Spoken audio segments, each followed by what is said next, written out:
નમસ્કાર મિત્રો, અમારી YouTube ચેનલમાં તમારું સ્વાગત છે। તો મિત્રો, તમે પણ જો સરકારી ભરતીની અથવા તો કોઈ પણ યોજનાની માહિતી મેળવવા માંગતા હોય તો આ ચેનલને તમે સબસ્ક્રાઇબ કરી બેલ આઇકન પ્રેસ કરી નોટિફિકેશન ઓન કરી દેજો।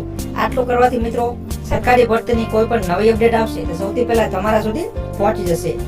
તો ચાલો આપણે આજની જે અપડેટ છે તે જોઈએ। તો અહીં તમે સ્ક્રીન ઉપર જોઈ શકો છો, ટેટ 1 અને ટેટ 2 પાસ ઉમેદવારો માટે મહત્વના સમાચાર સામે આવ્યા છે। વર્ષ 2023 લેવાયેલી ટેટની પરીક્ષાના પરિણામના આધારે ભરતી કરવામાં આવશે। સાથોસાથ વર્ષ 2023 પહેલા લેવાયેલી ટેટની પરીક્ષાનું પરિણામ પણ ભરતી માટે માન્ય રહેશે। 2023 પહેલાની ટેટની પરીક્ષાનું પરિણામ માન્ય રહેશે। તો મિત્રો, રાજ્ય સરકારે ટેટની પરીક્ષાનું પરિણામ 5 વર્ષ અને નેશનલ એજ્યુકેશન પોલિસી લાગુ થાય ત્યાં સુધી અવધિ છે તે વધારી હતી અને એ બાબતને ધ્યાનમાં લઈને ચાલુ ભરતીમાં 2023 અને તે પહેલા લેવાયેલી પરીક્ષાનું પરિણામ પણ માન્ય રાખવાનો સરકારે જે નિર્ણય છે તે કર્યો છે।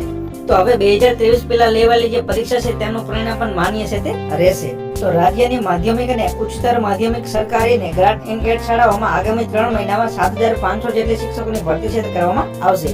તો રાજ્યની ગ્રાન્ટ ઇન એડ શાળાઓમાં ટાટ સેકન્ડરી અને ટાટ હાયર સેકન્ડરી પાસ ઉમેદવારોની યોગ્યતાના આધારે કસોટી છે તે લેવામાં આવશે અને તે પ્રમાણે જે ભરતી છે તે થશે।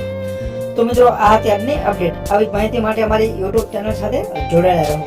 જય હિન્દ, જય ભારત।